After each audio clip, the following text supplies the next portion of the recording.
It's that most wonderful time of the year when those four little words resound through the air.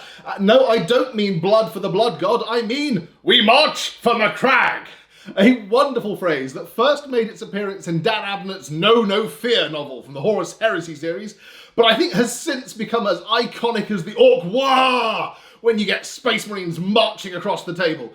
Just for reference, my favourite section of that book is when the Marine commander goes, "We march for Macragge," and the Skitarii calmly deadpans back, "We stand for Mars."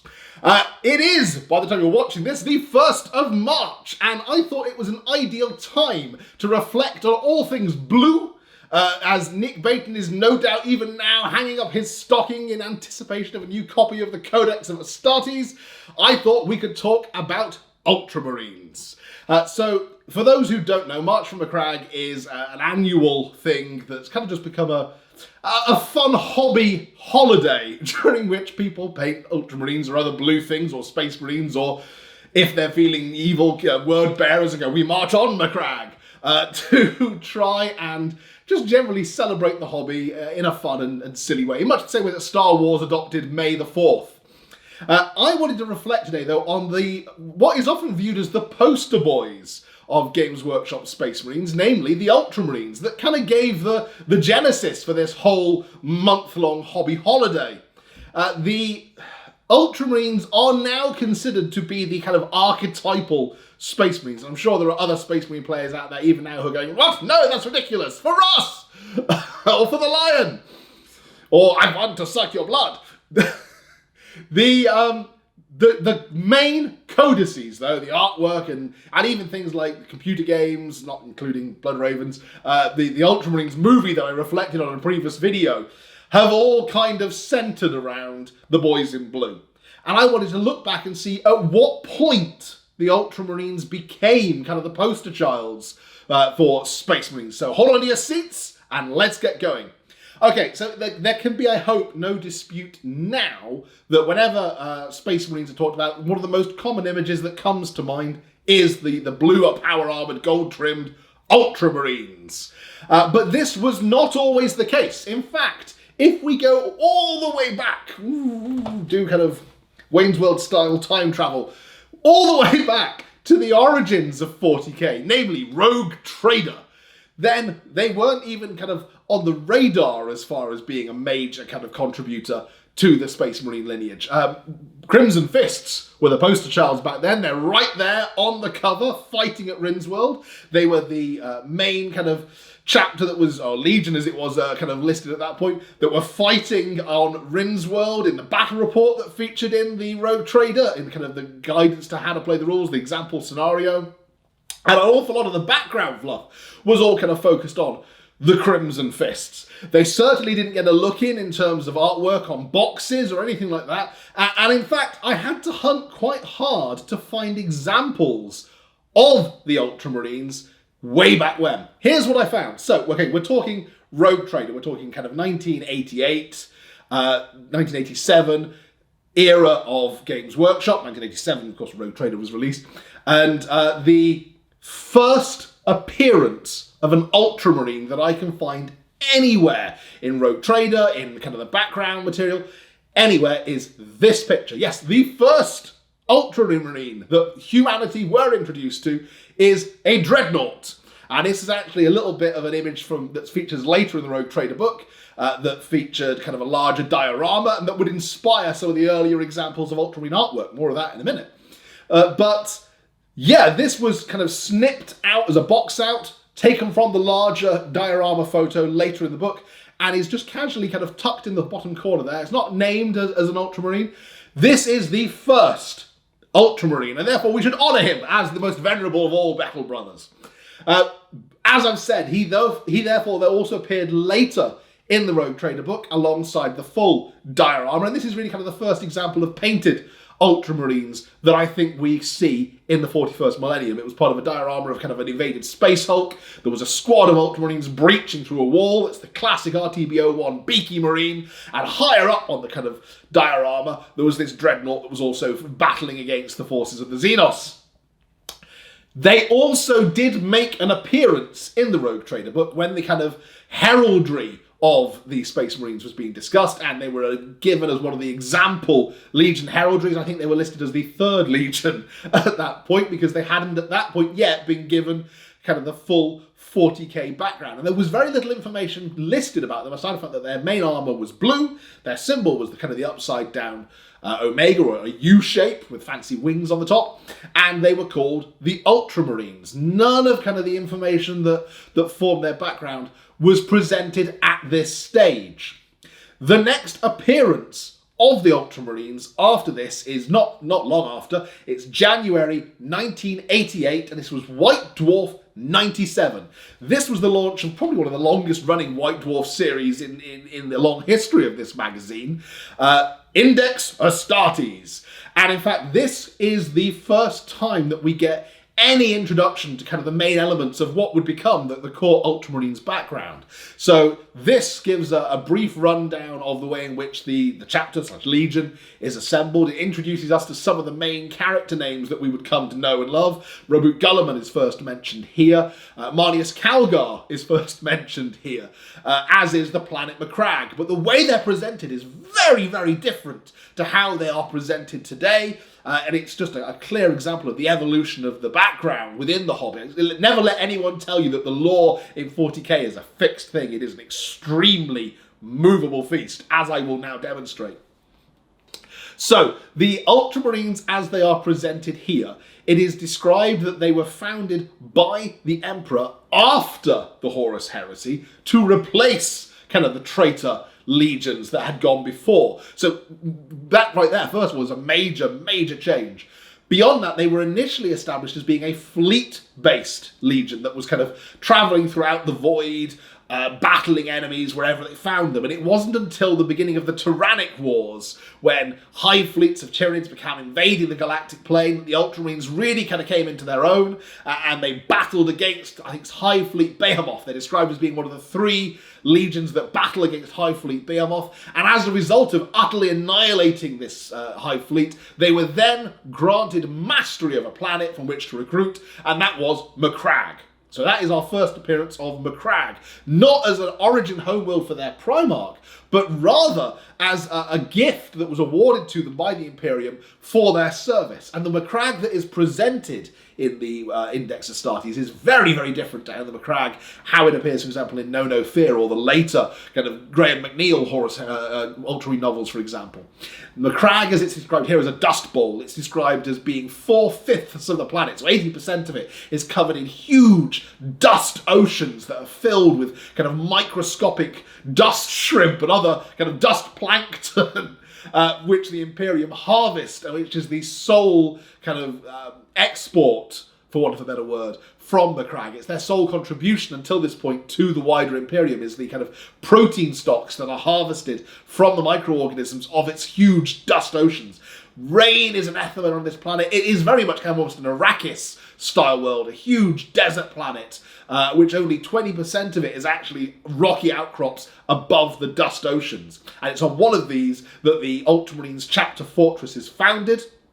Marneus Calgar is the master of this chapter. He's the commander, as how he's listed in the rankings at this point. He's the commander of this chapter fortress, and it's described that he is the 4th ever commander of the Ultramarines Legion, the first one having been Roboute Guilliman, and this is only supposed to have happened in the space of maybe 1,000 years.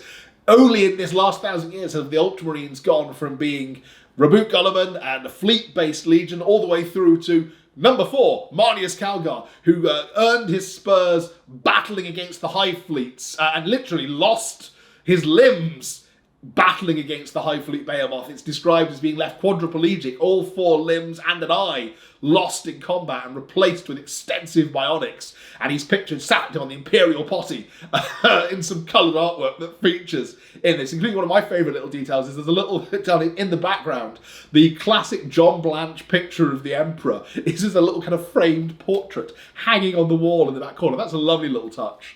But yeah, Marneus is described as being an orphan who was raised on one of the planets that was attacked by the Tyranids, and therefore absolutely hates Tyranids as a result. Not because they bit off all his limbs and one of his eyes. No, it's the fact that they destroyed his homeworld. That's why he hates them so much. And he has had the gauntlets of Ultramar are actually the extensive kind of bionic arms that have been crafted onto him. He is more machine than man now. I wonder where they got that line from. One of the things I love about this is Rogue Trader was very much a role-playing game more than just kind of a war game. And it goes into detail about the different war gear that he carries, including the different bits of add-ons that were kind of Shadowpunk style added on to Cyberpunk style added on, or Shadowrun is what I'm thinking of, added on to his bionic hands. So he has, for example, 4 digital weapons in one fist. The other one includes a light, which I love the idea of that a light perhaps is in the end of his index finger, like he can just go, I'm reading here. But also a communicator. If the communicator was not role played as him going, hello, Marnius here. What? More Tyranids? I'll be on my way. I am extremely disappointed. But more than that, it's also suggested that he's so heavily augmented that he rarely actually leaves Macragge, and instead he's kind of a behind-the-lines general rather than being a front-line commander, which, again, is very different from the way he's presented later in the lore. He's described as always never wearing his power armor because he rarely leaves Macragge, but instead kind of sends the Ultramarines out into the galaxy to wage war for the Imperium.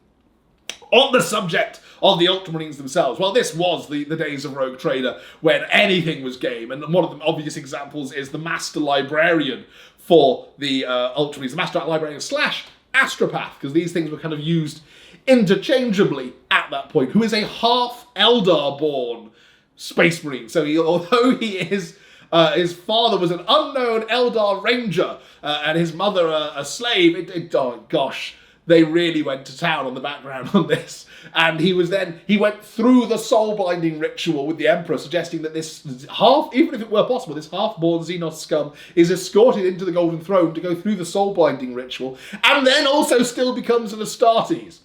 None of this, though, is anywhere near as cool as one of these Space Marines who is pictured wearing sunglasses. And I'm absolutely disappointed that the more Space Marines don't wear glare shades these days. In fact, I might well have to model myself a Space Marine wearing glare shades for March for Macragge. They go into quite a lot of detail, as is only right and correct, really, given this is kind of the prototype Index Astartes article. They go into great detail about kind of different things like the heraldry of the army, the way in which squad markings are depicted, the interpersonal relationships and rank names, and all kinds of cool stuff about the way in which this Space Marine army is kind of assembled. And it really is kind of laying the baseline for a lot of the background that would become eventually kind of considered to be hardcore canon lore. Again, there is no such thing as hardcore canon lore in 40k. One of the things I love in particular, I didn't realise, because this has never been something that featured in kind of later issues of the Codex that I'll talk about in a bit, but one of the things that features in the Index Astartes is a description of the recruitment process, which includes mention that recruits, wherever they are recruited from, are forced to undergo an amble hunt. Ambles, for those of you who don't remember, are these massive beetle-type monsters that are mad diggers through the grounds and hugely terrifying carnivorous bug monsters, which the Imperium then kill and serve as like burgers on buns. Amble steak, yum, it's what's for dinner, if it's not Soylent's Viridians. But it's established that all Ultramarines recruits have to undergo an amble hunt as part of their recruitment process. In fact, it even describes the fact that one of the Space Marines was severely injured prior to his indoctrination into the chapter, and was most put out that even after he'd undergone extensive augmetic work and was in the Apothecarium for months, upon being released, he was still expected to go on the amble hunt, because it's a tradition, damn it! I mention this because anyone who has read the Marnius Calgar graphic novel series by Kieran Gilliam, if you haven't, go out and read it. It's brilliant. He's an amazing comic book writer. You should read all the other stuff that he's written as well, in particular his Darth Vader run. But one of the things that the aspirants are required to do in that is go on an amble hunt. It's a brilliant callback to this ancient article from nearly 40 years ago. But yeah, this is kind of the groundwork then for what became Ultramarines as we know them today, albeit they are still very different. Macragge is different, the way in which they were assembled. There's no detail kind of about the founding of them as a legion or the trials of Roboute Guilliman or any of that stuff at this stage. That's all to come later. The next time they make an appearance then is on the cover of the very next issue of White Dwarf. This is White Dwarf 98. This was published in February of 1988. And the artwork is by Dave Andrews, and it's appropriately titled No Fear. And it shows Ultramarines, Beaky Marines, very much in the style of that kind of diorama that featured in the Road Trader book, staging a breaching action through the wall. This piece of artwork is important because, as far as I can tell, this is the very first piece of Ultramarines artwork that features anywhere in 40k.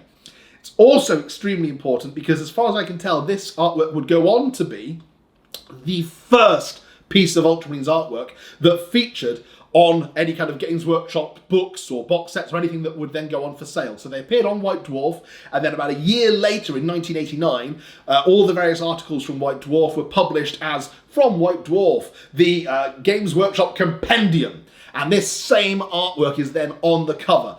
That is the first time that I would suggest that they appear on any kind of product that's for sale for Games Workshop. Shortly thereafter, they also appeared on the Games Workshop Space Marine paint set that was for sale the same year, 1989. That paint set featured, it was one of a kind of a slew of paint sets that they had on sale at that point, but it's the first kind of 40k style paint set that they sold, and it featured a Blood Angel, a Salamander, a Space Wolf, and an Ultramarine hoisting a flag, Iwo Jima style, with the Golden Demon fluttering proudly on it, and even kind of a jokey reference to they shall paint the stars for the Emperor on the banner. But that is the first on-the-shelf boxed product that went on sale that featured an Ultramarine on the cover art. They would not appear on the cover of anything again for basically 2 years. So throughout that time then there was the Space Marine game that was released as kind of an add-on to Adeptus Titanicus, but that had Dark Angels on the cover. There was eventually obviously the second edition edition of 40k that went for sale, but again had Blood Angels on the cover.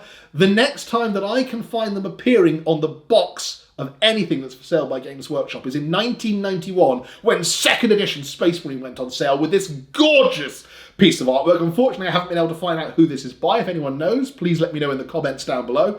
But it's a gorgeous piece of artwork of Ultramarines and Land Raiders hammering across the board, and then the way in which the second edition of Space Marine was sold was very much sold as Ultramarines versus Word Bearers, which is perhaps telling of what would come later in their history and their background. But it featured units and Land Raiders to kind of supplement your games of Titanicus and to allow you to bring what would eventually become a kind of epic 40k to the battlefield.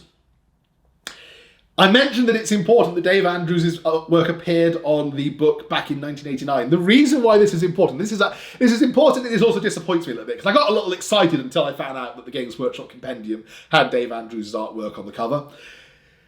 After the Dave Andrews book, the next book that they feature on the cover of, and which, if it weren't for the compendium, would have been the first ever book that they featured on the cover of, is Dance Moves for Space Marines, an add-on for Space Hulk. Yes, I'm sure you must know that this is a real thing. This was, I've had a read of this. I thought genuinely this must have been like, oh, it's a gag gift or something. No, this is written as a genuine, there are in-depth rules, a genuine add-on for Space Hulk, in which essentially a group of Space Marine troubadours jazz dance and break dance their way through a Space Hulk, inspiring their colleagues through their dramatic dance moves, and also leaping around like an Eldar Harlequin in order to evade the kind of talons of the Tyranids.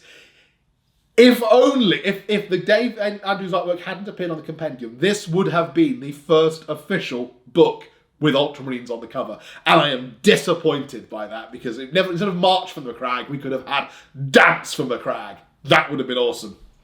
But yeah, so 1994 is when they next 3 years between the Space Marine second edition box set and Dance Moves for Space Marines.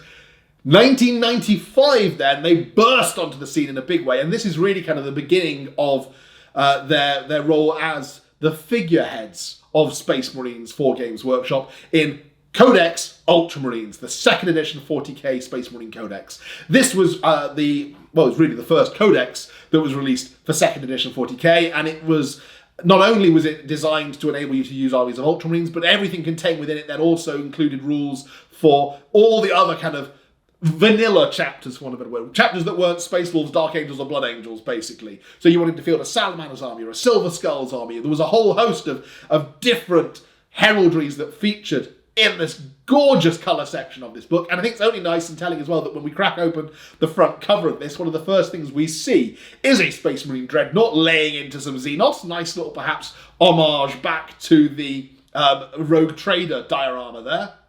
But also, we see Marneus Calgar back in a brand new miniature in which he's not simply sitting and squatting, but instead brandishing his gauntlets of Ultramar as he pummels some Tyranids in the face.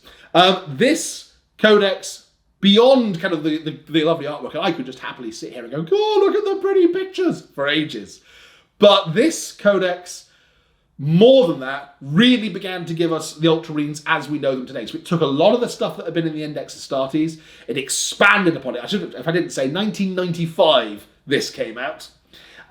This gave us the full story of the Horus Heresy kind of as we know it now. So it featured the ways in which the traitor Primarchs turned against the Emperor, although in this they're very much ascribed to being flaws in their gene seed, more than perhaps it being kind of the influence of chaos and corruption that is suggested. So it's suggested that it was an inherent, within their DNA, flaw that caused it. But it then goes on to suggest that it was the Ultramarines, due to being sidelined throughout much of the Horus Heresy. This is very different to how they're portrayed in the Horus Heresy novels, but being stuck out on the Eastern Fringe, not even getting word of the Heresy's kind of outbreak until such time as it was nearly over. The Ultramarines are left almost universally unscathed, according to the second edition Ultramarine Codex, and therefore are in prime position, once the heresy is over, to kind of supply genetic material and new recruits and personnel and arsenals and everything really that is needed, material, to enable the founding of what is kind of the first founding of the Space Marine chapters, and the second founding where they're kind of broken up into all kind of the primogenitor chapters, really. And within this, we get the full story of Roboute Guilliman, which is very similar to how Roboute Guilliman's story is told today. So it's the story of him landing on Macragge, which, rather than being a giant dust ball in this, is now very much how Macragge is portrayed today. The kind of Imperial Roman-style garden world, where a group of nobles who are out hunting find the youth, and he is adopted by Conor, his adoptive father, who goes on to become one of the two co-consuls of Macragge, is tragically betrayed by his co-consul whilst Roboute Guilliman is away fighting against separatists. It does begin to feel a little bit like the plot of Phantom Menace here, I've got to say. I wonder if perhaps that inspired George a little bit. But whilst the separatists are being battled in Illyrium, Conor is assassinated. He holds on just long enough for Roboute to fight his way back into the Senate House before dying in his adopted son's arms. Guilliman then goes on to crush the rebels, instill order and, a new, true, peaceful under his giant metal fist level of mini-Imperium, a microcosm of the Imperium, which includes control over some of the surrounding worlds. Interestingly, in the second edition Codex, it's 8 worlds that he has control of. So by the time the Emperor arrives, Guilliman has control of Macragge and the kind of 7 worlds immediately around it. So it's still some of the similar names, Calth, Talassar, they're all kind of still there. But it's certainly not the 500 worlds that we are told that Guilliman had control of during the Horus Heresy novels and kind of in the background today. I mean, the Realm of Ultramar is a tiny collection of 8 systems rather than 500 worlds. I wonder if perhaps they just realised that in the grand scheme of an Imperium of a million worlds, 8 isn't actually very much, whereas 500 at least feels like, a fingernail's worth rather than, a couple of hairs. But it's still the baseline for in which the Ultramarines background is established here. They are presented as being kind of the figurehead, the flagship Marines, if you are not playing Blood Angels, Dark Angels, or Space Wolves, or Grey Knights. That's also the place where we get some of the characters today. So Chaplain Cassius, Tigerius, Marneus Calgar, very much kind of as he's been presented ever since throughout the background, albeit he's in power armour here, not the great big kind of Terminator armour that he would get later, but he's still dual-wielding his twin bolt-gun fists of doom. Not bionic arms now, and instead the way in which, for example, the Ultramarines' interaction with High Fleet Behemoth is presented is very much changed to the kind of the battle for Macragge. But that's then the kind of first point in which they are presented as being, if not the box cover Marines, a baseline Marine if you're not playing Weird Marines. They did not make the cover of either the 3rd edition 40k box or the 3rd edition Space Marine Codex, so they were dialed back quite a bit in 3rd edition 40k, which was to come out only 3 years later in 1998. There again we had the Crimson Fist, kind of a callback to the Rogue Trader cover, a Crimson Fist with his fist raised in the air, front and centre on the cover of the Space Marine Codex. The Ultramarines background was dialed back to make it much more kind of a generic codex, even though, as I've said before, these codexes were basically pamphlets, so the amount of background information in them was whisper thin. But the cover art, the gorgeous John Blanche cover art of the 3rd edition box set is the Black Templars that are pushed to the fore. And it wouldn't be until the launch of 4th edition 40k, basically nearly 10 years after their appearance in Codex Ultramarines, so 2005, when 4th edition 40k is launched, that the Ultramarines are finally cemented at the front of being the Games Workshop Space Marine army, the one that they are kind of selling to customers, for want of a better word, one in which the starter box set for 4th edition was specifically called Battle for Macragge, and it featured an Ultramarines chapter serf and a crashed Aquila, desperately trying to protect some of the genetic zygote material, some gene seed material, with a squad of Ultramarine tactical squad assisting him against a swarm of gene stealers. The cover for the 4th edition Space Marine Codex is an Ultramarine, and basically every Space Marine Codex since then has featured an Ultramarine in some way, shape or form. The Crimson Fist's last look-in is the 3rd edition one. Since then, Ultramarines have been to the front. There are an awful lot of internet conspiracy theories that ascribe the monodominance of Ultramarines from this point onwards to kind of, well, Matt Ward. I got to say that I don't ascribe to the Matt Ward conspiracy theories that dominated Warseer back in the day and made a lot of kind of stupid idiot memes over on 4chan. At the end of the day, Matt Ward was given a brief. He may have enjoyed the brief that he was given, but the brief he was given was Ultramarines, and that's what we got. We got the story of the Ultramarines throughout the 4th edition Codex. They were put on the front lines in terms of the starter box. They were made an army that was comprehensible to an introductory gamer. They didn't have any kind of the weird stuff that Space Wolves or Blood Angels had. You could just buy tactical squads, assault squads, devastator squads, captors. You could buy the core boxes and know what you were playing. Beyond that, though, what I do quite like about the 4th edition Codex is that it gave us the beginnings of a greater freedom when it came to building your armies. It introduced the idea of doctrines, which is still one of my favourite things from that particular era of 40k, being able to make your own custom army, should you so wish. So although Ultramarines were front and centre, they were not overruling or overshadowing the possibility of creativity that had been presented in the 2nd edition Space Marine Codex. 5th edition Space Marine Codex came out then in 2008. Ultramarines on the cover, only 3 years after the 2005 Codex, and to be honest, 5th edition is just an upgrade of what was in the 4th edition Codex. We then got to wait 5 years until the 6th edition Space Marine Codex. Once again, an Ultramarine, front and centre on the cover, and this Ultramarine made a reappearance then in the 7th edition Codex in 2015, only 2 years later. The 8th edition Codices, there were 2 of them, came out in 2017 and 2019. Both of them utilised an Ultramarine on the cover. But interestingly, also in 2019, we got the first return of an Ultramarines Codex supplement. So something that specifically was titled Codex Ultramarines, understandably with an Ultramarine on the cover, but it gave us more information about kind of the Ultramarines, and also it gave us some unique Ultramarines units that had not until this point featured within the game as a kind of an official Codex entry. 8th edition also saw the return of Bobby G himself. Roboute Guilliman burst back onto the galactic stage at the outset of 8th edition, leading the Indomitus Crusade, and this really kind of, for the first time, advanced the 40k narrative, with the Ultramarines understandably once again on the front line of that. Given it was their Primarch that had returned, they were given kind of the first flush of shiny new goodies from Belisarius Call. It was an Ultramarines character. It was Marnius Calgar that first, as they now crossed the Rubicon Primaris and became a Primaris Ultramarines character. Tigerius followed not long after that. Beyond that, we then began to get Ultramarine specific units like the Indomitus Guard, there to kind of back up Guilliman, but also back up Marnius Calgar. Ultramarines back on the cover again for 9th edition, back on the cover again for 10th edition. But in all of these editions as well, it's important to note that when the starter release boxes were released, so the starter box versus Death Guard for 8th edition, the starter box versus Necrons for 9th edition, and the starter box versus Tyranids for 10th edition, in every single one it's presented as being Ultramarines in the paint jobs, Ultramarines in the artwork. The Ultramarines were missing from the starter boxes for 6th and 7th edition when we had the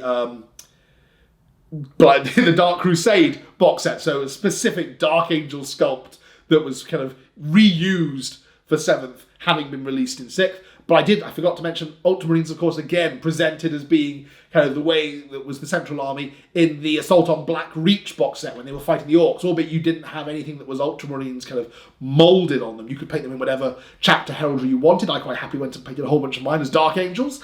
But the official box paint jobs that was presented to a customer off the shelf was of them as Ultramarines.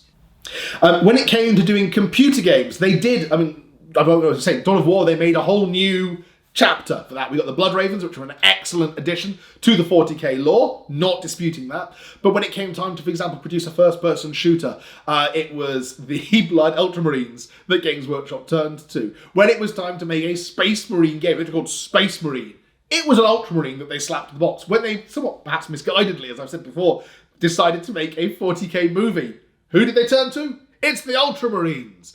In terms of perhaps some of the best Space Marine novels that have ever been written, the Graham McNeill Uriel Ventris novels, it's the Ultramarines that are portrayed there. When it comes to portraying a chapter that defines what it is to follow the Codex Astartes, it is the Ultramarines that Games Workshop turn to every time.